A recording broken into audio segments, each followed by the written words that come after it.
Good evening, and welcome to the West Orange Board of Education Public Board meeting on August 24th, 2026. I would like to thank all of you here in person and those watching from home for joining us tonight. I would like to welcome my fellow board members as well as Mr. Moore and Ms. Lampkin. Ms. Lampkin, would you please take the roll call? Mr. Ifker? Here. Mr. Stevenson? Vice President Vera? Here. And President Roth. Here. You want to read the notice? Pledge of Allegiance. Take the notice first. I'm sorry.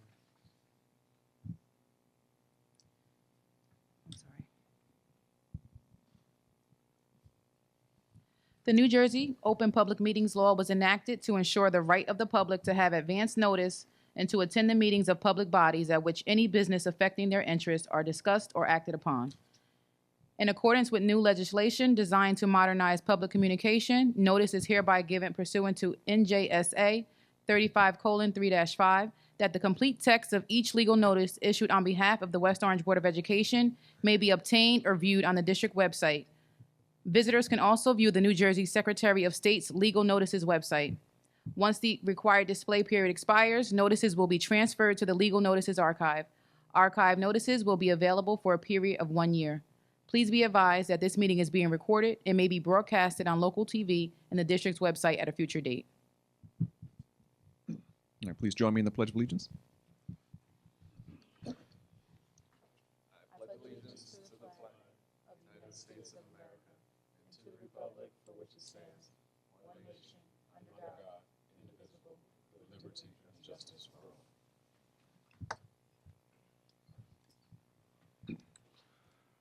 Thank you. In consideration of the closed and public meeting of July 21, 2026, do I have a motion to accept the minutes?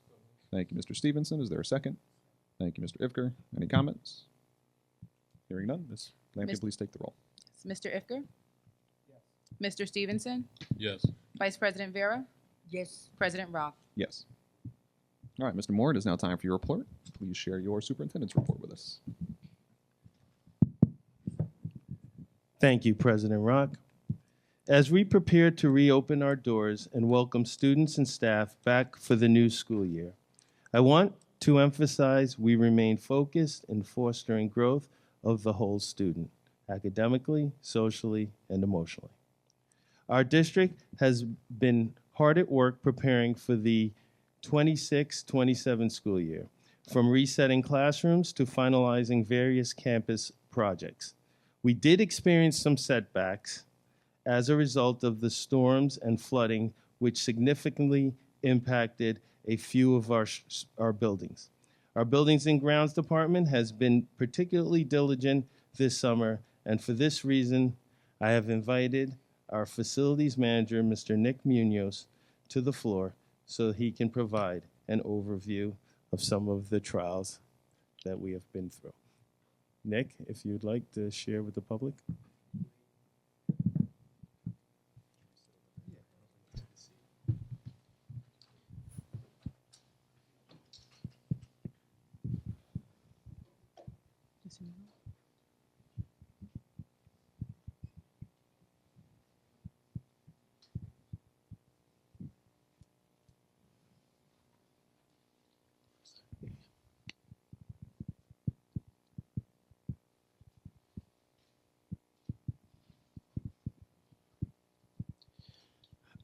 Good afternoon. I hope everybody's enjoying the summer. Today I'll be discussing the flood damage that affected the West Orange Public Schools and the impact it had on our school facilities and operations. I'll give a brief overview of the damage, highlight the areas that were affected, and show some photos and documents that will document the conditions. The flood and downpour happened on the July 28th storm. We received about 5 inches of rain within an hour, hour and a half. That severely did some damage to primarily 2 of our buildings, but also impacted multiple buildings in the district. For an overview, the flooding primarily impacted the West Orange High School and Kelly Elementary. The damage included flooring, walls, storage lockers, classroom furniture, and some equipment. Mitigation and structural drying efforts were initiated immediately, and the restoration process was estimated to take approximately 6 to 8 weeks.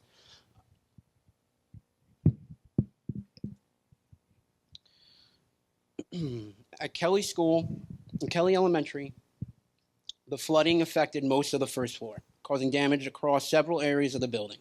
Multiple classrooms were impacted, along with specialized spaces, including the music room, art room, counselor's room, common areas such as the cafeteria, multi-purpose room, and the main hallway.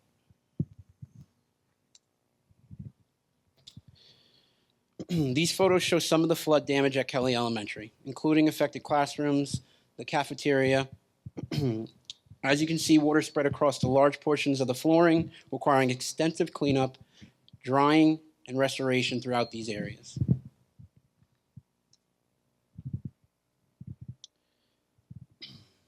These photos show the progress that was made following the initial flood damage. After the affected materials were removed and the areas were properly dried and restored, the classrooms were cleaned, repaired, and set back up for students and staff.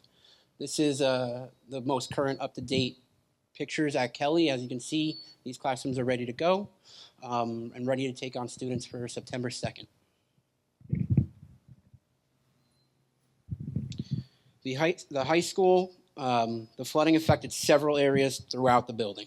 Damage extended through multiple hallways, stairwells, academic and music spaces, as well as the gym, locker room, cafeteria, and storage areas. The widespread impact required significant cleanup and restoration across the school.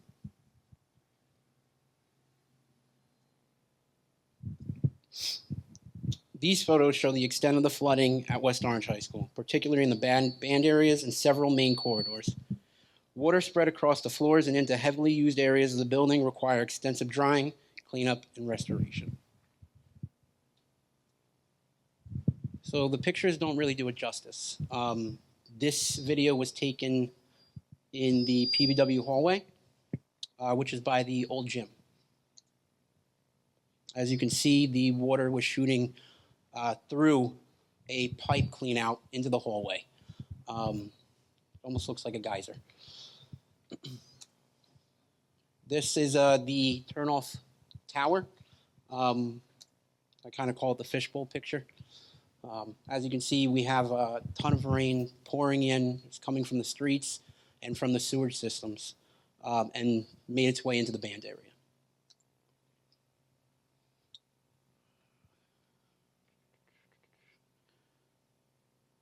Once the flooding was identified, First On Site responded quickly and began the mitigation process. Water extraction started that night, followed by the use of dehumidifiers and drying equipment to stabilize the affected areas. Damaged materials were then removed as needed to allow the proper drying and prepare the spaces for restoration. We were originally given a 6 to 8 week timeline, which would have obviously made us not prepared for school. This slide shows the timeline, how quickly restoration moved, and from the initial response through reconstruction. Mitigation and stabilization began immediately, followed by demolition and preparation of the affected areas. Reconstruction was then completed on an accelerated 4-week schedule, with the goal of having the schools fully restored and ready by August 27th.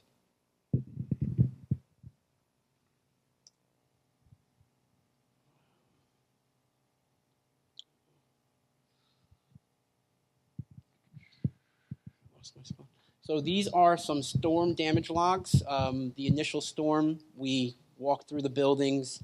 I logged each and every item that could have been damaged, that could be affected down the line. So if we weren't able to replace a floor, if we weren't able to notice any immediate damage, the insurance logs documented that these areas were affected just in case those floors started popping up. And if the gym floor was affected, any area that was possibly affected by that rain is in that documentation for the insurance companies.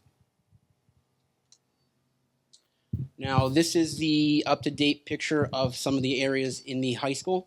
This is the PBW hallway that you saw, that water geyser pretty much destroying that hallway, the stairwells, and a band room. We replaced about 10 to 15 floors in the high school, as well as the PBW hallway.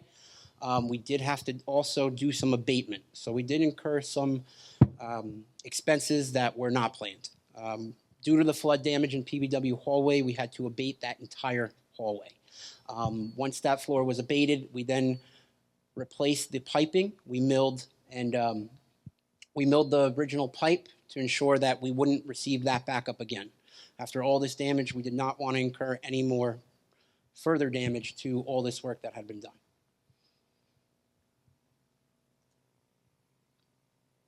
Now, we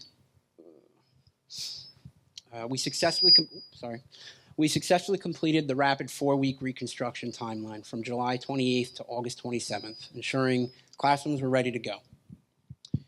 We worked with insurance and NJSIG to make sure that any damage that wasn't immediate, we were able to document, and we will be able to recover any funds that were expended or that we would have to incur on any new floors, gym floor, cafeteria, any water damage that wasn't immediate.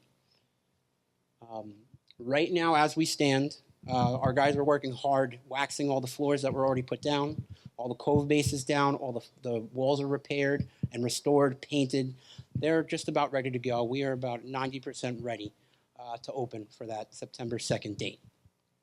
The team here has been working extremely hard. I've been hand in hand with Mr. Mike Calderera, the head custodian, as well as his team. Also, First On Site has been phenomenal through this process. Their GC, Victor, has been communicative, and his experience has been very valuable to us as a district. Some of the items, I could probably make 40 or 50 slides, but I think the videos kind of stand pat on the widespread damage that we did incur. And that 6 to 8 week timeline that we first received has been blown out of the water. We will be finished with that 4-week timeline and ready to open on September 2nd. Thank you, everyone, and I appreciate the time, and I hope you enjoyed the summer, and we're ready for school.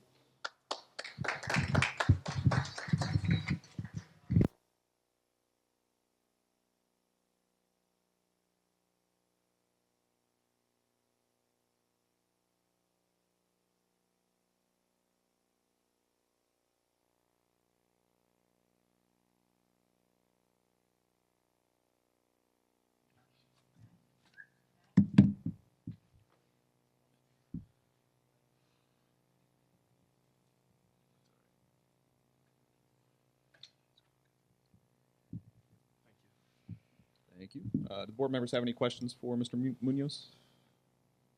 Mr. Davidson, anything? Yeah, comment and a question. The comment is, had the opportunity to walk the flood zone with Mr. Moore, and I can't believe you're getting it done in time. It's very impressive. What I wanted to ask you about was how much of what you have to do in terms of manpower, in terms of materials, was in the budget, and how much are we over that now? So the insurance only covers up to $25,000 for the abatement. So we had to incur about $100,000 for the abatement of the asbestos in the hallway of PBW, and a classroom also as well. So that was $100,000. And then to make sure this didn't happen again, we had to do some repairs on that PBW hallway. That access point, we have some drains that feed into that main hallway. Those were closed up and sealed, and that pipe was milled to create more space. We had some scale that was built up over the years. We were able to get that clear, and I think we got that heavy rainstorm, a lot of us, on Thursday. We incurred no water damage up there. We didn't even see a drop of water. Thank you. Mr. Stevenson. Mr. Munoz, thank you again for your leadership. Commend you and your staff, because it was you and your staff that went above and beyond, put the extra work in to ensure that we would be able to be school ready by the first day of school. So commend you again for not letting the massive project let the calendar beat you, but you beat the calendar. And I think that your work is a fine example. speaking on behalf of, I'm sure, those parents and students who would have to use those rooms in the high school and the other elementary schools, thank you again for that. With respect to the cost and Mr. Ifker's question about budget, it's yet again another example of how the unexpected can sometimes arise, and school districts have to deal with certain unexpected things. Although we had originally budgeted $4 million for capital improvements for this year, that number was reduced down to 1.8, and something like this obviously then reduces it again, notwithstanding whatever benefit we derive from insurance. So I think the public should be aware that while school runs from September through June, the operations of the district continue on for 12 months. And acts of God, conditions in buildings which are beyond repair, things like this happen. And we have to be, from a fiscal standpoint, prepared to deal with them, from a staff standpoint, prepared to deal with them, and have leadership such as yours who's willing to take on that responsibility to ensure that our community is not at a prolonged peril as a result of things that occur. So thank you again. Thank you. I just echo my colleagues' comments. Thank you for all your hard work on this. It's a nightmare for a school to think that we won't open in September, so it's good to know that you got it done. It's a massive project, so thank you again. Absolutely. And thank you, Mr. Moore. Nick, I just want to say thank you to you, Mike, Lewis. Thank you guys for your work. I know that I was there with you walking around in boots in the flood, and I understood what you went through. It was overwhelming for me, but you guys know your job, you know your expertise, and you did a great job of organizing, both of you, organizing and getting things together. And the time that people don't know that sometimes it's 24 hours you're here and so forth, and weekends and all of that, and we appreciate it. And you understood the priority is to get the kids in on time for school, and I appreciate that. Thank you very much. Thank you. I appreciate the continued support. I do want to give my team all the credit in the world because they've really helped me and carried a lot of the responsibility too. And it means a lot that we're able to open, and I'm glad that we're ready for the students. It's going to be a great year. Thank you. Thank you, Nick. Okay. To continue on with my report, I'm happy to report there have been no HIV findings for this month. So thank you, Mr. President Rock. Thank you, Mr. Moore, for that report. Do we have any committee reports from the board? I'll go last. Okay. Mr. Ifker, anything? Nope. No general comments today? Maybe later. Mr. Stevenson, you're up. Just a couple of quick notes, Mr. Rock. Been working with, this is outside of my committee responsibilities, but was an issue that was brought up that Dr. Ifker and I are soon to meet with Councilwoman Castellino and Rudin and the town leadership on public safety with respect to parking in and around our schools. We know that's been an issue that has been in the forefront of concern from a public safety standpoint to ensure the safety of our students, families, and our staff that go to and from school. So that's an issue for which we'll have more to report on in September. As I always say, policies are always under consideration for revision. We do a first reading, then a second reading, then an adoption. So the public should be aware that we are constantly reviewing policies to ensure that the district operationally and that we, from an optimal policy standpoint, take those considerations seriously. Thank you. Thank you, Mr. Stevenson. For my board president's report, just three quick notes. One, according to the latest U.S. News and World Reports release, West Orange High School is in the top 20% of high schools ranked across the nation. So congratulations to everyone here at West Orange High School. Number two, if you go to Hazel, there's a group of parents, they call themselves the Hazel Living Lab, that have been working on a greenhouse project and a garden project at the field down at the bottom of the street. They made some progress over the summer. There's some raised beds there now, so just commend them for their hard work. And if you go by, take a look at it. I believe they'll continue to do work and need some volunteers, so check out Hazel Living Lab on Instagram, and you can follow their work. And then lastly, our next board meeting, I believe, is at the end of September, so it'll be after the Stop for Nikhil. So just want to shout out the Nikhil Badlani Foundation. Upcoming, this is the 16th annual Stop for Nikhil on September 20th. Anyone who would like to race me, I invite you to challenge me. Typically one of the top finishers among the adults and the old people. I'll let the kids win. But yes, please come support. It's a great event, and always appreciate the Badlanis for their advocacy on traffic safety. That does it for my report, and I will move on to the next item, which is first reading of the following revised mandated policies and regulations: maintenance and repair, school district security, property inventory, facilities maintenance, repair, scheduling, and accounting, and school district security. As Mr. Stevenson said, these are routine policies that have been reviewed with updates from Strauss Esme, and they'll appear for second reading and a vote on our next agenda. Next, we will have questions from the public on agenda items only. Any community member who would like to make comments or ask questions, please come to the podium at this time. Please state your name and home address for the record, then begin your comments. Please limit your comments to 3 minutes. Do we have any members of the public here in the audience tonight who wish to make a comment?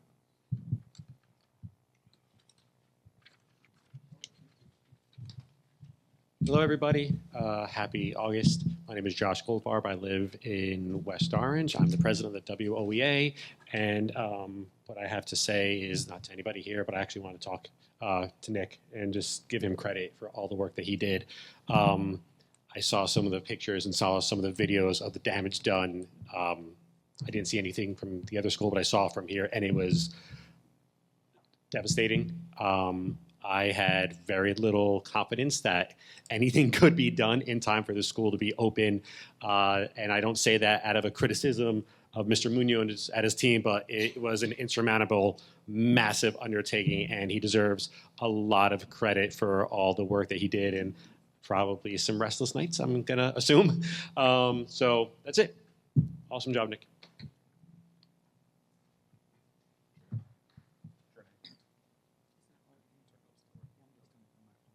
Good evening. Jay Jenkins, 1083 Pleasant Valley Way. I'd like to also tip my hat to Mr. Munoz. That's a heck of a job to get that done. You are appreciated by the parents, please know that. Hopefully, if the PVW gym was messed up, you may have been able to slip in fixing those bleachers, because those bleachers are also a hazard. I've seen people get hurt on those. So just an aside. Hopefully you can throw that in. Insurance company will, you know. Good. I'm a president of one of the booster clubs, parents booster clubs here, and we were in preparation for this year's budget and things that we're trying to raise money for and cover for the sports program. We got a list of things that normally we would never, they were basics. They were things that we would never have to handle. And I went to one of the coaches and I said, why are these things on this list? This doesn't make any kind of sense for us. This isn't what we would normally, our purview of raising money for these athletic programs. I was told by a couple of coaches that the athletic director informed them that their budget was cut 85%. So I wanted to get clarification on that, because that's kind of troubling of that amount, how you can even sustain having athletic programs in. I understand it didn't include salaries. I'm just talking about insofar as coverage of all the things. So if it wasn't 85%, then we were given the wrong number, which is also concerning, being the president of a club if we're supposed to work together. One thing is, if in having that responsibility of being upfront insofar as working the budget.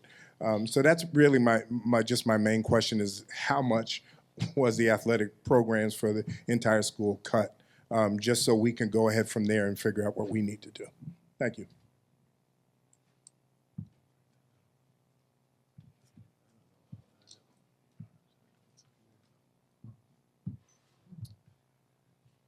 Hello, my name is Jason Fager, 24 Belgrade Terrace here in West Orange. I also want to shout out Mr. Munoz. Thank you so much for all you do for your kids. And for pulling that together really fast. Amazing job. I just had a basic question about one of the line items on the agenda. It talks about the amended Individuals with Disabilities Education Act consolidated grant for fiscal year 2027, and it's listed at 1.9 million. In the user-friendly budget, that was reported as 2.4 million, and I'm just curious if we can understand what the discrepancy was between those two numbers. Thank you.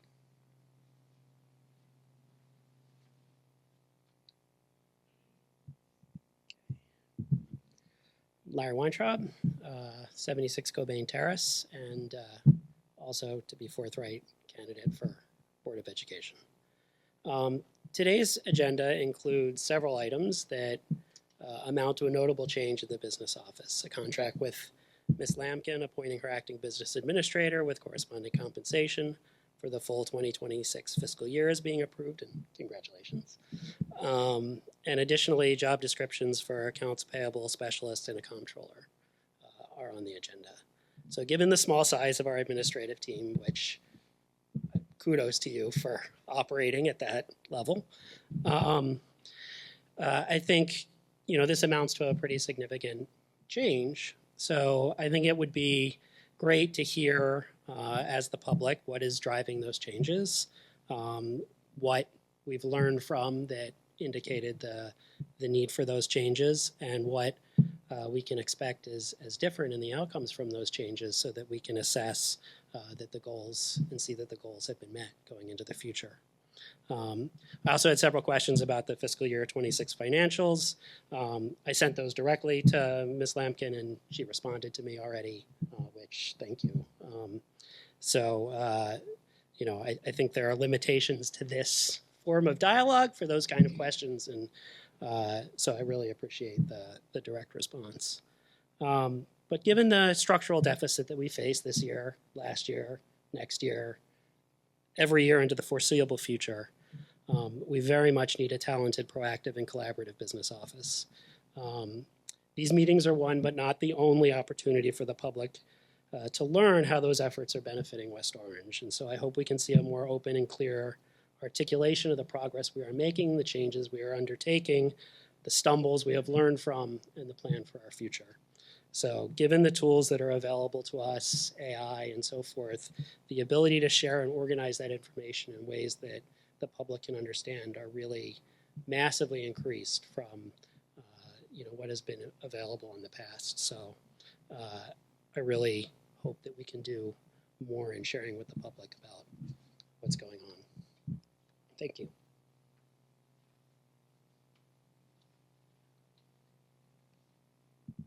Hi, Abby Fogel, West Orange resident, parent of Gregory students, and member of West Orange Parents for Education. First, I want to start with a couple of thank yous. One, I know that I have seen a lot more communication this summer about various opportunities, things that are upcoming. And so I really appreciate that, because I know that I've asked many times and I'm seeing some of that change. I will always want to see more, so I'll just put that out there. I also thank you so much, Mr. Munoz, to you and your team. My organization also runs many facilities across North America, and the work you put in is incredible and miraculous. So thank you from the bottom of my heart for our students, for our teachers, for everyone. I also do have one question about your presentation, and that was that if there was also any damage to technology or to any other supplies like instruments or anything like this, and if that's a part of the insurance claims, or if there are additional costs to the district for those types of things that may need to be replaced. Other than that, my other questions, again, are related to some of the roles that were announced in the business office. I am curious if this is an expansion of the business office, or if this is a change to previous roles. And if that can just be clarified, that would be really helpful. And finally, I will always stand up here and ask for as much community engagement as is humanly possible. And so, Mr. Moore, I know that things have come up this summer. I will continue to press on engaging and on the creation of the Community Budget Advisory Committee, or whatever it is that it is being called into the future. And generally just a continuation from you and from this board overall on plans that are upcoming and long-term plans and how we see our future, the progress that we're making, not just when it's finished, but actually how are we moving along throughout the year, and updates related to how this all relates to our financial sustainability. So thank you.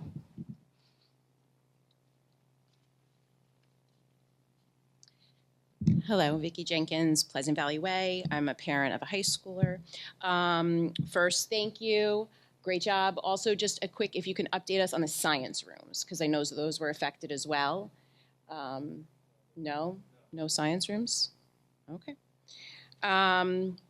But I did have a question about instruments and all of that too. All right, so thank you for getting back to me, Mr. Moore, about a few issues. The Mountaineer Mentors, just so you know that we talked about it, it's not on the club list and it's not on the...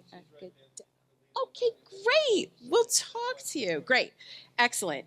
So hopefully we can open that back up because you mentioned having sports media with that. So that was something. Awesome. Right. Okay, cool. So thank you for getting back to me.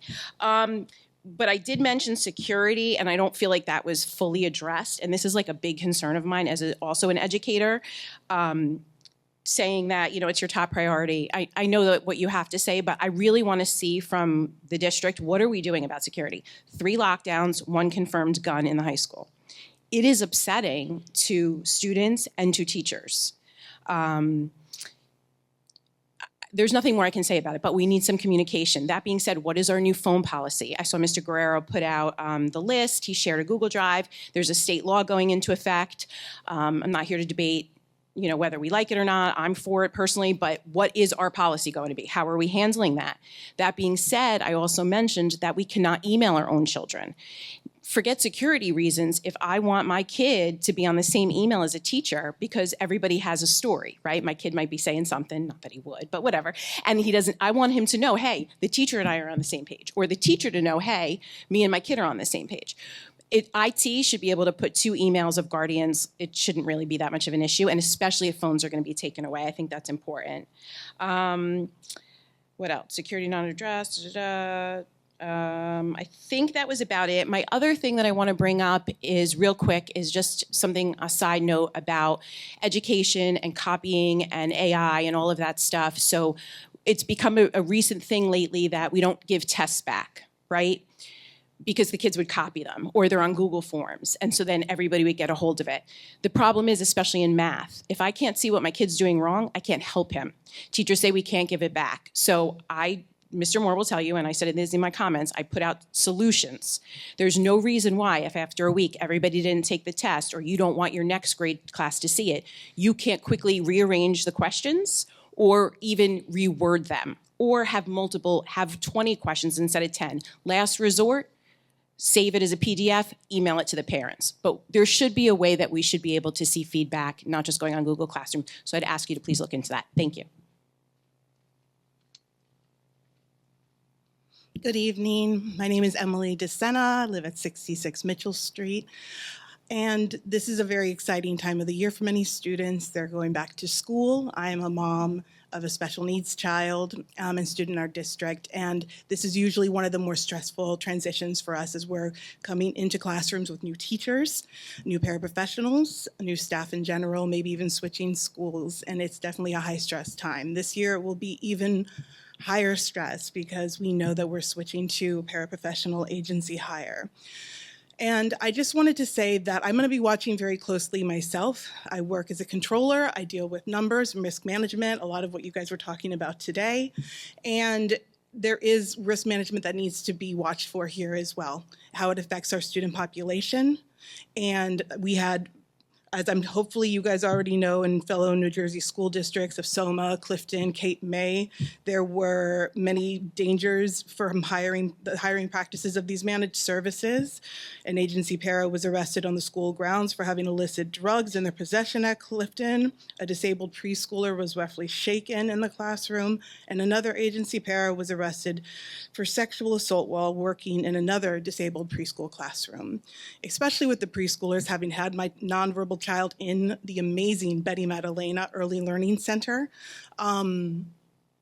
there's no way to communicate. And when that 2 instances are reported, how many are not? This has to do with training. This has to do with looking at credentials and background checks in a thorough manner. So let us come together as the leaders here, and as the parents will be watching, please carefully watch what is happening in these special ed classrooms with the new paraprofessionals. I've reached out to other special needs parents in New Jersey about their experiences using these managed agencies, and the laissez-faire survey, everyone was talking about the lack of training of the paras coming in, multiple no-shows, which turned into high turnover, and again, that change for special education students, which is so dysregulating. Disengaged staff affected the children's regulation in the classroom, and an unregulated child cannot learn. An unregulated child cannot fulfill their IEP. And as a numbers person, when you have more services on IEP, that's more money. If you fulfill the IEP early on in the education process, you will be spending less money down the line.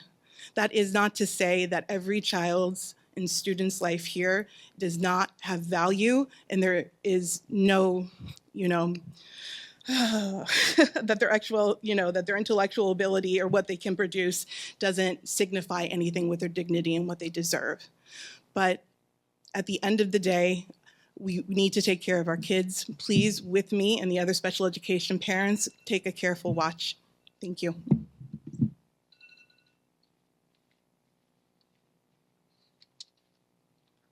Hi, Hillary Turnbull in Springfield, New Jersey. I just wanted to know if the board was going to provide an update on, piggybacking off of the lady before me, on the paraprofessional situation. Schools are set to start in a week. EduStaff I want to know if they have enough staff in place to start the school year. It's approximately 250 positions, I believe, that they needed to refill. I know personally many staff members who were terminated, and they have reached out either to the West Orange Board of Education or EduStaff with no responses, nothing back from them. Me personally, I spent about a month trying to get some kind of feedback on how to do the swap over process, and I've gotten nothing. Just literally right now when I was sitting there, someone finally emailed me after I got someone's name from somebody else. I'm curious if West Orange will have the necessary staff in place on the first day of school, or if the district is resigned to start the school year non-compliance for these students, which I think is a big risk to not only each student, but every staff member in that building and the district.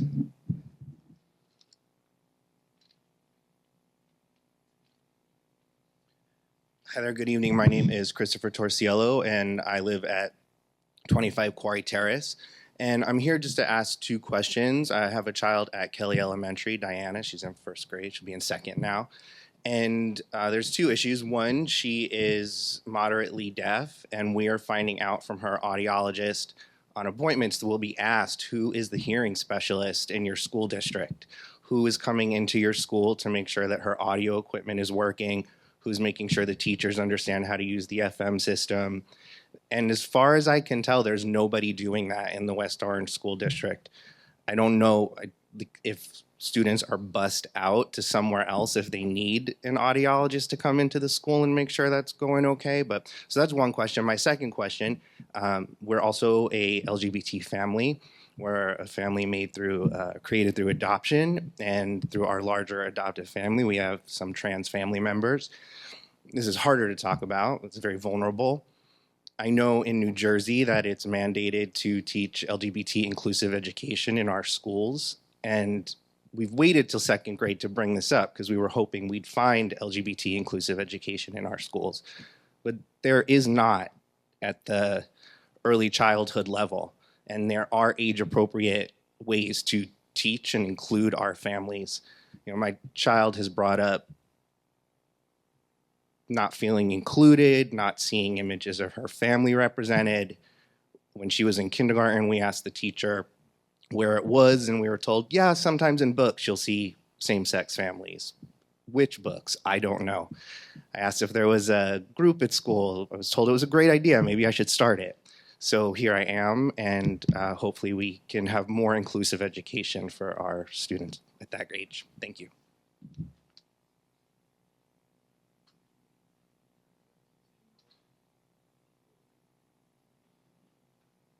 So we'll close public comment. You want to start with Nick and then maybe Renee, and then you can wrap up. Yeah. So I would like to, Nick, if you can hang out there, if you can hang out the mic, see if I can answer a few things. There's a lot of things that came, and let me see if I can help a little bit. Sorry, sir, the last person. Thank you for what you said. And let me give you some help. Do me a favor. Deshaun or Catherine, can you please take a number?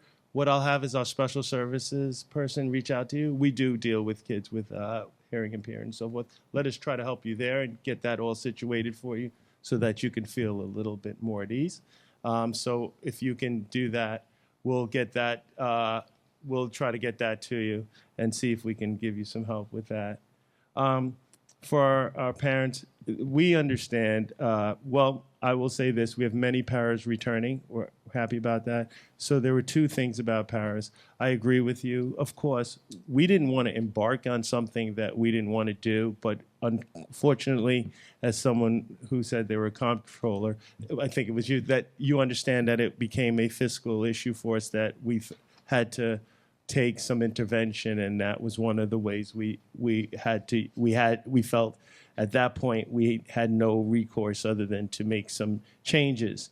But we will, I assure you, we not only have already have training for them, which I know we're getting, but I'm telling you, there's a short training, the background checks and all of that are being done. We're even having the company send someone to our office and central office to help us while we manage, because it's new for us, and we want to make sure that we give our kids the services we can. My background is special services. That's what I came from myself, so it is dear to my heart. And I do understand your trepidation and your care, as I am concerned as well, because I didn't expect the deficit. Working with a deficit is not something I had practice in. So any interventions that we do or any different steps that we have made, I'm going to be extra vigilant on, because we do want it to go well. We don't want to fail. And we're willing to work with it. So we'll keep our eye out. I know you will too. And we'll be happy to help if something comes up and so forth.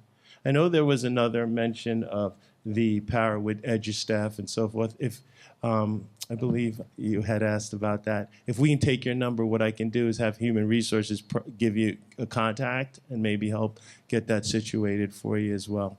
So we'll try to do that. And Catherine or Deshaun, if you would help there, I'd appreciate that.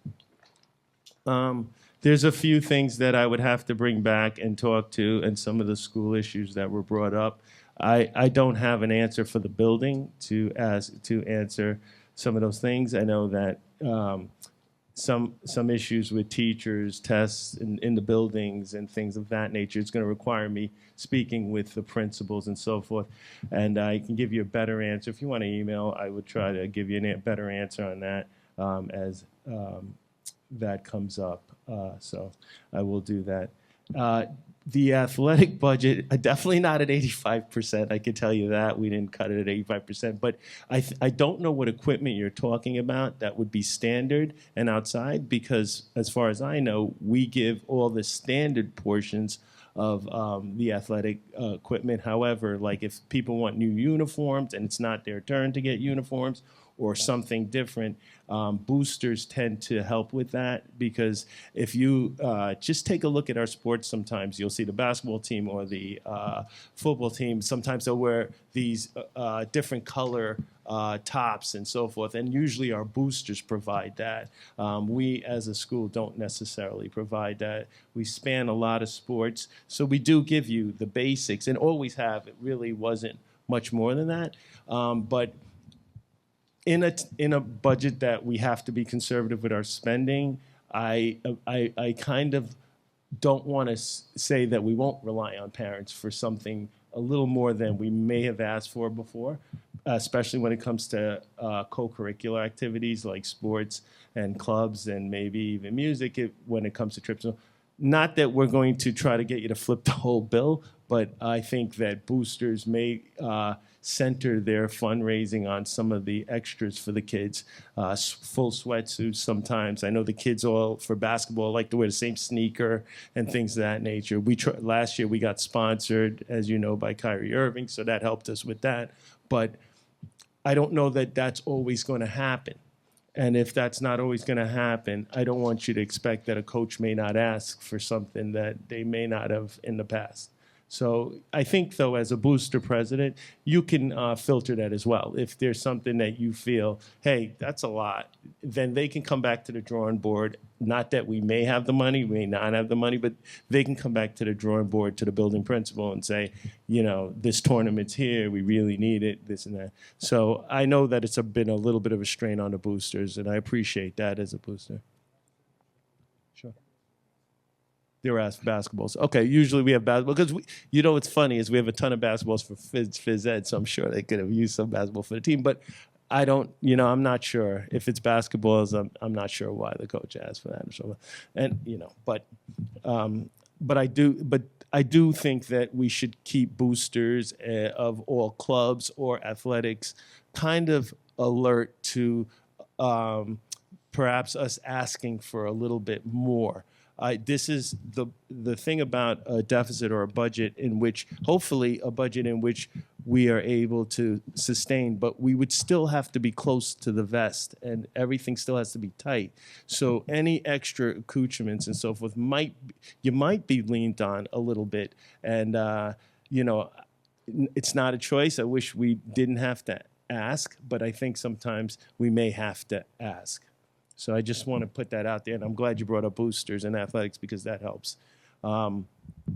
And I'll let you talk about instruments, damage to tech as well. So we were actually pretty lucky. Mr. Luke Kelly was on site when the rainstorm happened. He was able to save a lot of the instruments. Some of the significant damage that did occur were the Wegner storage lockers. So where all those instruments were held, those were damaged, and they all are going to be covered and replaced through insurance, as well as a orchestra stage that took on water. That's covered as well. The flooring is covered as well. I also have a quote for a new gym floor and the bleachers that I've already looked into. Those damage logs have every single room that was affected. So if we notice some water damage down the line, that still will be covered by the insurance company. So the only out-of-pocket expenditure we have taken on is that $100,000 for the abatement, the asbestos abatement, and the repair of the pipe. Instruments were not affected. I believe it was maybe 2 amplifiers, maybe a guitar, but it was very minimal. We also lucked out. We had some damage in the security room, and that was limited damage. That was just the floor, the sheetrock, and everything like that. So if it was damaged, it was documented. When we hook everything up, if we notice that something's not working properly, it's certainly already on that damage log. But we were pretty lucky in that aspect where we had one of the teachers on site. He was able to keep a lot of the band equipment and everything like that. Oh, the uniforms got wet. So we did some dry cleaning on those in anticipation for the big football game this week. That's kind of it for that.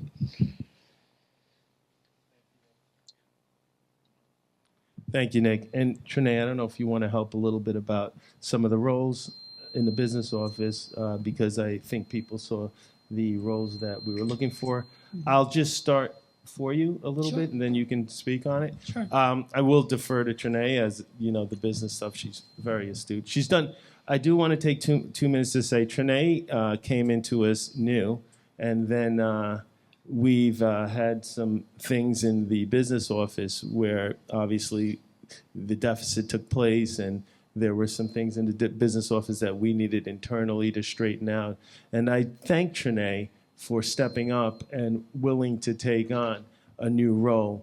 So she went from the acting assistant business administrator to the assistant business administrator, forgive me, Trinae, to acting business administrator. And, it wasn't easy. It was a lot to deal with, and she had to learn a lot in a short period of time, and she did that. I appreciate all the hard work she did. And through some of the trials and tribulations and what I've learned, embarking on this role, a little bit about the business office, and through what Trinae has learned, some of these roles were unearthed themselves. So I'll give you a chance, Trinae, to talk about it. Thank you, Superintendent Moore. Just so the public knows, the comptroller position is sort of a new position, but it replaces the assistant business administrator position.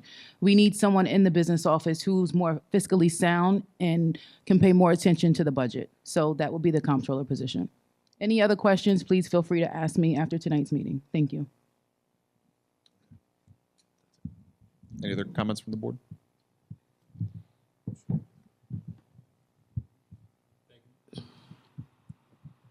Thank you, Mr. Moore, for your comments there in response to the questions. Thank you, Ms. Lampkin, for the clarification on the exchange of positions within the business office. Comment was made about, comments have been made about, again, transparency, more information, more engagement of families, and I agree with that fully. I think it has to occur. I will draw one exception and just say that this board has always been forthcoming with information, responding to information, and has responded to the demands of the community for additional information. And so I thought I heard one comment that suggested that there were some instances for which that wasn't the case in the past. And I think to regard prior communication in a pejorative way doesn't fully reflect the truth of the matter. We can always ask for more information, even when said requests of a community budget advisory committee gets into place. Community members may still continue to have questions and believe that there should be more information that's shared. So that's an ongoing commitment, I think, that the board has. But certainly I can say under my tenure as a board member, under Superintendent Moore's leadership, that this board has continued to share information with the community around budgets and to the community around other things related to the education of children. I'll do this before I forget. With respect to engagement, just referencing our own website for parents that may not be aware.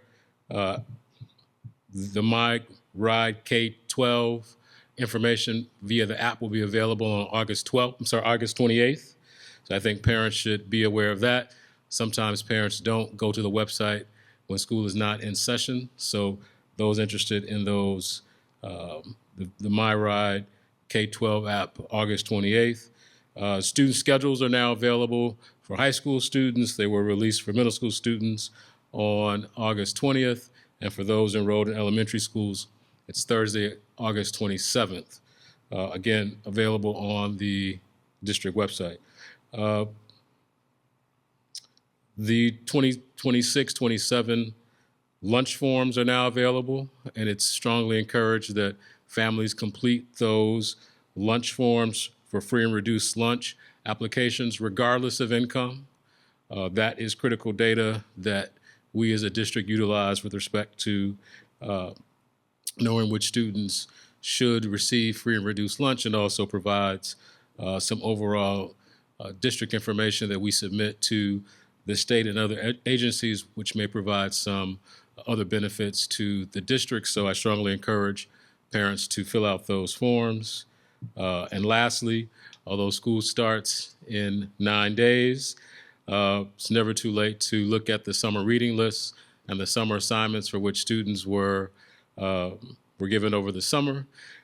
Never opportunity to, take the opportunity to learn and figure out some good reading and some solid math, particularly for students who may be taking on accelerated programs in the fall, to have that opportunity to look at those course offerings for that summer snippet of what they're going to see in the fall. So thank you. Thank you, Mr. Stevenson. Anything from Mr. Ifker? No? Ms. Vera? No? All right. All right. Well, thank you. Thank you for that, Mr. Moore. We'll move on to our resolutions. May I have a motion to approve the personnel items A1 through A7? So moved. Thank you, Mr. Stevenson. Is there a second? Second. Thank you, Vice President Vera. I want to congratulate the following retirees.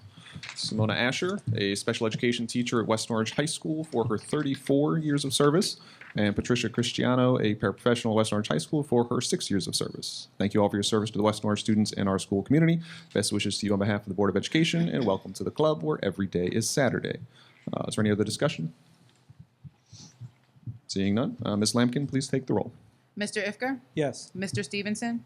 Yes. Vice President Vera? Yes. And President Rock? Yes. Next, may I have a motion to approve the curriculum and instruction items B1 through B5? So moved. Thank you, Mr. Stevenson. Is there a second?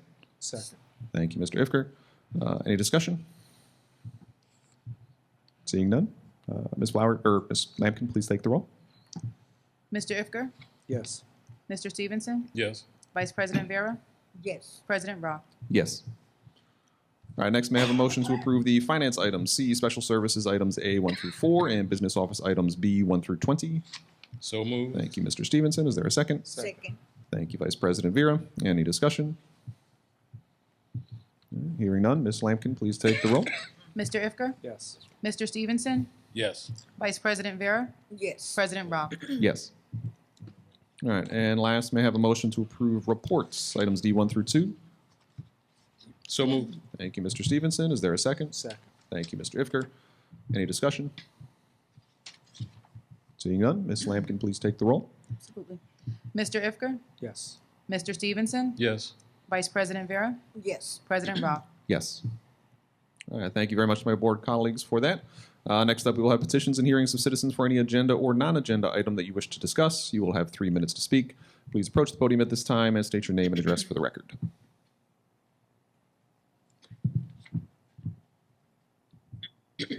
Again, Pleasant Valley Way.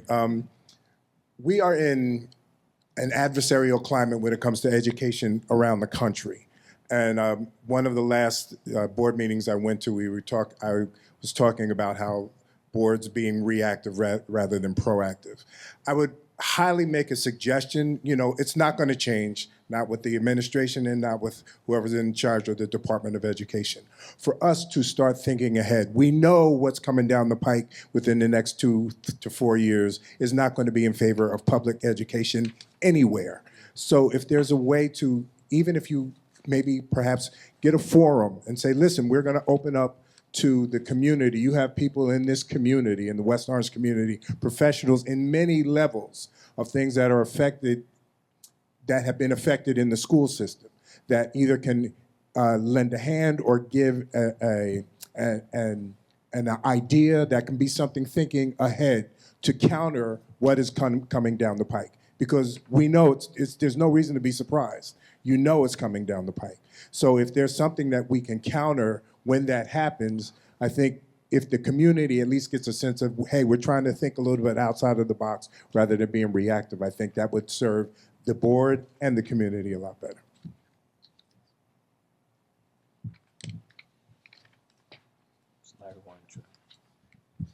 Larry Weintraub, West Orange resident.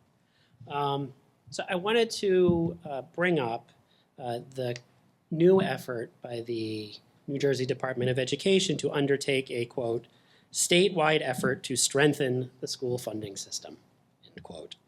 Not my words. Looking at the way schools are funded here in New Jersey. They've created a steering committee with 49 education-related organizations across the state, and it's really important that West Orange be represented among those organizations, though I'm not sure if we are. An outside nonpartisan foundation, the Hunt Institute, has been engaged to look into New Jersey's funding framework. There will be county-level informational sessions with opportunities for community members to speak sometime this fall, date TBD. The NJDOE has put together what is a very nicely produced 40-minute School Finance 101 video describing the structure of school funding in New Jersey. Personally, I think it's pretty misleading in a few important ways, but it does have the virtue of describing how the funding system should work and possibly how it was intended to work, even if it does not, in fact, actually work that way. If there is a window for reform, this is it. What comes out of this process is our best hope for a functioning and funded school system for the next 5 years. And we cannot sit on the sidelines as that happens. I had 3 minutes already. Yeah. I've engaged with the Education Law Center, the Garden State Coalition of Schools. I don't know if we're still dues-paying members of that organization. We should be. And the New Jersey Fair Funding Coalition, which is a collection of BOE members and community members, mostly in the Cherry Hill area of South Jersey. We were looking to identify solutions, communicate with legislators, and understand who has the ear of those who will actually craft the legislation in Trenton. We're collaborating on a document of solutions. This is the hard, detailed work, and I would love to have West Orange better represented in that work. So I invite all of you and all of you and all of you on the YouTube to be a part of those discussions and to make sure that West Orange is heard and served in the upcoming deliberations. Our kids deserve a plan for good funding. Let's make one together. Yeah. Do you know the timeline for the state committee? I have talked to people who are on the steering committee. They don't know the timeline. Yeah, I mean, but the steering committee has 3 meetings that are scheduled between September and early December. Yeah, so but that's roughly the timeline that they're going to go through this information gathering process. What the timeline to actually craft some sort of legislation, solution, I mean, it would have to be around then if it's going to move through the legislature in some, before the session ends in June. So let's inject a little bit of context, right? Yeah. Because We wait till the end. yeah, that's fine. I'll come back. Thank you, Mr. Stevenson. Yes. Good evening, Board. Good evening, Hayden. My name is Kevin Riley, retired teacher. Started in the district in 1981. Still active as a substitute teacher. Been in every school over the last 40-something years in some way. Taught physical education, health ed, adapted, worked a lot with the special needs. Just wanted some clarification today since I'm a sub. That the sub pay has been cut from 175 to 150. There was provisions originally, like if you were a certified teacher. I also would want the board maybe to examine for the future why, how do we get more teachers like me who've been committed to the district to sub? Driving over here, I said to myself, why am I doing this? Because I care. I still care about West Orange. I was laid off in the 80s and got hired back when all the schools closed in 85. Right now, the substitute principals supposedly get $500. I'm not even sure what you guys know. $500 is 3.5 times more than the regular teacher gets. When I retired top of the scale pretty much, the principal was getting maybe twice as much. Now a substitute principal's coming in and getting 3.5, and not to tell tales out of school, but there's been cases of sub-principals sleeping, not being able to handle special needs kids, so it's been kind of a nightmare. And with the money situation now, I even question the necessity. I don't care if I make some enemies. The necessity of a sub-principal. 10 years ago, I don't think there was a sub-principal. Okay, if you look at our district now, Kerry Orange was teacher in charge at Kelly School, and is now a principal. Sebastian DePino was my colleague in phys ed. He was teacher in charge, and now he's the supervisor of physical education, you know. And with our money problems, you know, maybe that's something that can be addressed. You know, I guess we have to turn over every stone.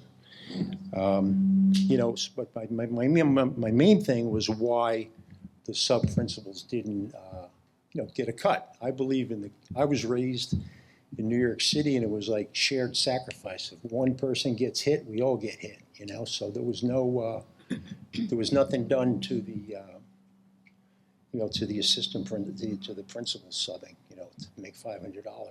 Why they weren't cut, you know. And the last time I spoke here, and I'm just going to plug in for him, I know he's watching on TV, my man Brian Reddington, he, you know, maybe he can get rehired somehow. He's still hanging in there. Okay, God bless you, Brian. I know you're watching TV. You know, so that's about it. You know, but hopefully we look at you know, seeing where all the money is. You know, and being fair. Okay, thank you for your time.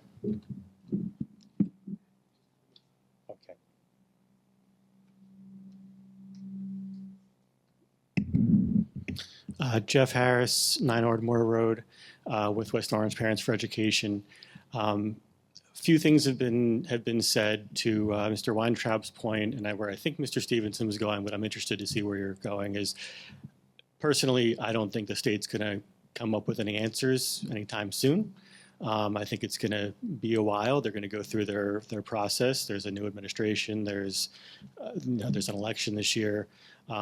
It's going to take time. And to this gentleman's point, the federal government, the current federal government, certainly isn't coming to help public schools. So with that in mind, and with what we learned in the past year or so with the budget sessions that Ms. Lampkin was a part of, just curious what the plans are with regards to the budget, with the high likelihood that we're going to have a $10 million plus deficit again, and hoping that we can hear some thoughts and some plans about, we know more cuts are going to come. We know tough decisions are going to have to be made. Nobody envies that. Nobody wants to be making that decision.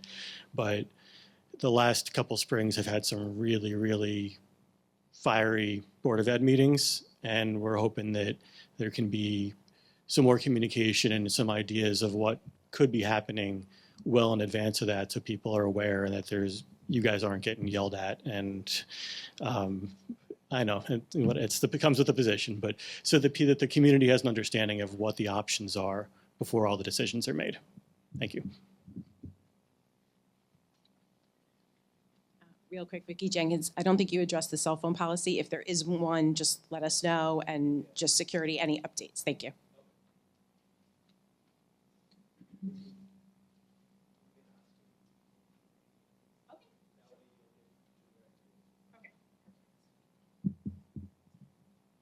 Good evening, Michaela Bennett, Old Indian Road.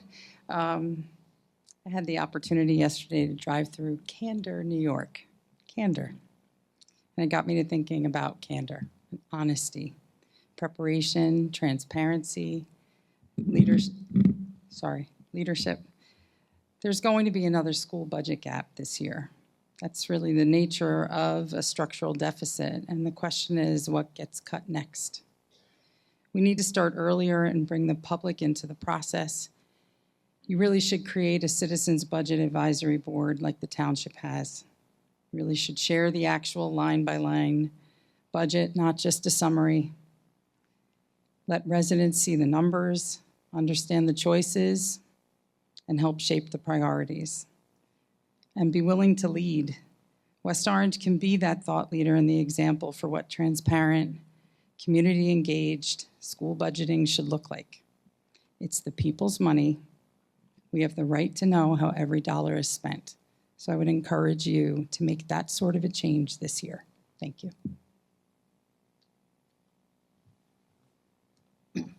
Right. Seeing no one else, we'll close public comment. Did you want to continue your response to Mr. Weintraub? And then I'll make a few comments on funding after you. Sure. I forgot now, so I'll circle back, but I'll respond. You guys can get coffee later. Save us all the time. So, Ms. Bennett, you were at those meetings in April, May, and June, the long meetings. This board committed to the Budget Advisory Committee. There hasn't been a resolution for it. This board committed to release the line-by-line budget, which it did subsequently after I asked the then business administrator and asked the superintendent to release it. It was released within 4 days of that meeting. The full 200-page budget was released. Mr. Weintraub, is that correct? It was released. And I don't anticipate that moving forward in this year there will be any departure from that. And so again, and I'm not saying you are doing this, but people come to the mic, make statements that seem as if the board is not responding, not being forthcoming, transparent. And I think the board has been responsive. And I'm not defending what is not the truth. So when those issues are raised, the board is responding, the superintendent is responding to ensure that that information is out there. With respect to when the process began, I can think, these questions have been raised. Guess what? It begins tonight. The public meetings around budget, the budget began last January. Budget meetings began, is that correct, Ms. Lampkin? The budget meetings began in January of 2026 for that budget that was ultimately passed in May. Mr. Weintraub asked at the last meeting, he wasn't at the last meeting, but the July meeting, that his best calculation for his own funding formula that he's put together in his algorithm netted, in his opinion, an additional $2 million for the district. We agreed in principle that would not suffice for the structural deficit that we anticipate for this year. And so the reality is, if all things are considered and all things remain the same, you're correct. Is there going to be a deficit? There are going to be additional cuts. Those additional cuts likely are to staff. Who knows where they come from, because Mr. Moore and his team have to run the numbers, do the calculus, figure out where the cuts are. That actually is one of the, with respect to a Citizens Budget Advisory Committee, citizens do need to know where every dollar goes, but a town council budget is very different than a school-based budget, as you know. A school-based budget is dependent upon class sizes, dependent upon all the factors that go into class sections, information that in some respect may be proprietary to the school as it's dealing with students with disabilities, and how it then allocates resources. So it's not an apples to apples comparison when you look at those two budget committees. And I know you sit on the Citizens Budget Committee for the township. And so I just want to draw that distinction. Mr. Jenkins, you mentioned it's an adversarial relationship with school districts throughout the country. That may be true, but it's particularly so in New Jersey, and we're not immune to it. And I made this comment, I believe, at the June meeting, that all school districts are held in abeyance until the budget addressed by the governor in February or March, I think it was March this year, to figure out how much state aid they're going to get. And so there's an abruptness that occurs as a result of that then forces school districts to have to respond to the information that they get. I have also said, without saying it again, that as currently constructed, and even in Mr. Weintraub's best calculation, West Orange receives a significant amount of state aid as it is right now, and any reformation to the state aid funding formula, in my opinion, doesn't put us in any greater position than we are right now. That's the reality of it. So people will come in March and in April, and likely in May, and we'll be there to 1 o'clock in the morning again, and people will scream and shout. But there is a reality, a truth to what the situation is. And I think if we come each one of these board members meetings and say, yep, expect a $10 million deficit. We don't want it to occur, but it's likely to occur because of our current $200 million budget. About 76% of that budget is fixed. And this board has purview over about a quarter of it. That's the reality. And so I don't know if we need to send out notices to families, say it all the time, that's really the constraint that we deal with. That's the reality of the numbers. I don't recall the attendance of those budget meetings in January, but they weren't well attended. But we put the information out there. Mr. Weintraub brought up the, what was your question again, really quick, Mr.?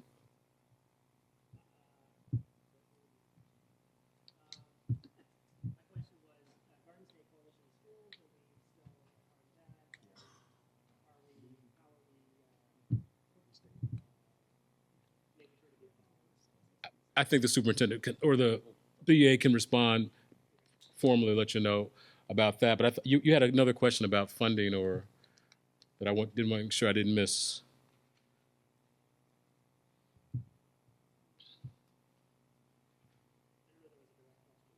Okay. All right. Thank you, Mr. Stevenson. Mr. Evker, you had some. God. Good. Okay. I just had a couple of things to say. One is in support of what Mr. Stevenson was saying, that when people ask what's going to be next, so much of this we know what's going to be next. You know, Washington's not helping, Trenton's not helping, the county's not helping. There's less money, and we have real issues. But one thing that we did not mention, which is also fixed, is that people cannot afford the taxes in this town. That's the hard part. Anybody can raise taxes. That's the hard part. People come to us every day here, at this meeting, at that meeting, at ShopRite, and they say, I can't take it anymore. So that's our responsibility. And I hope that's the responsibility of, occasionally we get candidates coming up here for various office, and they come and I'm not speaking about the ones who came tonight. I'm talking about people who we don't know. They show up, a month before election, and they're going to tell us how to do it. Great. But what are the hard choices that these people are prepared to make? Because we make the difficult choices and we get yelled at, and okay, but less money, can't pay more taxes. Those are set in stone, and everything else, we're just going to have to figure it out. The other two things I wanted to mention was that I was getting spoiled for a while, because when I was telling people at the meetings, please let me know what's on your mind, I was getting a ton of emails, and I really liked it, and we talked and we met. The summer's been a little slow, but we are open for business. We want to hear from you about everything. We heard a lot more, I guess, during the school year about big things or little things, the driveway's not clean, or the doors in the bathroom don't work, or something on a grander scale. But please know that every time you call us or speak to us or email us, we bring it up in our closed session. We speak with Mr. Moore all the time. So we really do want to hear from everybody. And then the final thing that I wanted to follow up on was that there's been talk about people wanting to donate money to help this club or that organization. And I've been told by Mr. Moore that this is going to take a little time, but we are going to bring this up at the January reorganization meeting. And we're working, and I'm glad that it's taking a little time, because it's a little complicated about, if you give money, who decides where that goes and which organization. But this can be something where it's not going to change the big picture, but it can help. And it makes people feel less dependent on the process. So I'm looking forward to it. I'm looking forward to asking people to help give here and there if they can, or in any way they can. And I want to reiterate what someone else said, which I think this is going to be a great year. We had a rough spring. I understand that, but we're in a good position. We're in a better position now than we were a year ago. And this is going to be a good year for the students, for the teachers, and for all of us. Thank you. Good evening, everyone. First of all, I would like to congratulate Mr. Moore for taking the lead on the day we have the storm. And Mr. Munoz as well, because you did a wonderful job. You know, our kids are ready to go back to school, and the classrooms and every room that needs a repair, it was done. Thank you for the short period of time that you have. And as a board member and a grandparent, I really appreciate the kind of work you complete. Thank you, Mr. Moore. I remember we had the agenda review, and you have to get out of there really quick. The second thing is to the West Orange Parents Organization, you are not alone. I said, as a board member, basically, I met with Ms. Alexon Collazos, who's the representative, the assemblywoman for the Essex County. I spoke about the situation that we have. We had a very good conversation. And basically, she gave me a good point, like, we have to wait because things are not going to happen this year. Definitely, we have to be patient and wait for the solution because I think good things are coming from that. And also, I spoke to Ms. Rosie Paglioli, who's, she's the representative as well for West Orange and Essex County. And we talk about, I don't have to talk much about it because they already knew that every school district is having the same kind of situation. We are not the only ones. It's the whole New Jersey. But definitely, I'm there to support, I'm there to talk to them, and hopefully by next year we can have a better, we will be in a better position. And Ms. Bennett, thank you for coming. And something else I would like to tell you. If we work as community, we will see the difference. But if everybody works town hall, board of ed, never is going to have a conversation. In 3 years that I'm here, I never met with any council member and talk about, what do we need, the support that we need to have. Never. I already met with 2 candidates who are running for council member. They say, it's good that I have the initiative to meet with them. And they say, we are going to be working together as a board member, as a representative from the council members. So now, hopefully, everybody promised, everybody, but hopefully it works. Because, now that I have more time, I will be more involved with the community and especially with the board members. West Orange is one of the best schools, and I'm proud to live here for more than 40 years. And as well, I say, everybody, my whole family was educated here in West Orange. So I have to continue advocating for the education in West Orange School District. Thank you, everyone. Thank you, Vice President Vera. Just real quick to wrap up, speak on the state funding discussion since that came up. You were asking about what the timeline is, and I would venture to say that if something happens, it would probably be in December. The end of the year is the way things get. There are 2 times that things get done in New Jersey. One is lame duck at the end of the year in December because everybody wants to close out the session. The other is June because the state has to pass a budget. Those are 2 deadlines that actually force things to happen. Otherwise, everything gets kicked down the road. With regards to the committee, I was excited at first when I heard it, but I would just say that a steering committee with 49 people is unlikely to be one that does any meaningful work. So I am sure someone is going to do meaningful work, and I hope that the state moves forward with reforms that will help us, and there are different things that could help us. I'll continue to advocate as much as I can in every venue that I can. If there's a specific meeting that any of you know about where you think it would be helpful to have myself or another board member give our perspective to stakeholders of any kind, I know I can speak for myself that I would be happy to be part of that. And I'm hopeful that this all leads to some kind of change next year.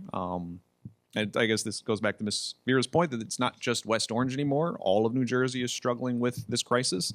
And we struggled with it for 3 years. Now that everyone else is caught up, that, I think, is the impetus that'll force the state to take action. It's easy to ignore a few places it's hard to ignore everyone. And so whether it's this December, this June, or this December, I think within the next 15 months, we're going to see some kind of significant change come out of Trenton. And we just have to continue to advocate and make sure that's as good as it can be for us, even if it's not going to fix every problem. So with that, we'll ask for a motion to adjourn. Thank you, Mr. Ivker. No one sounds excited to leave. Is there a second? Second. Second. All in favor? I could be here all night. I'm just, I want to answer questions. All in favor of the motion to adjourn? Make sure the community knows what's going on. Aye. Any opposed? You're overruled. Okay. All right. Sorry. Thank you all for joining us tonight. Our meeting is now adjourned. We wish you a good night.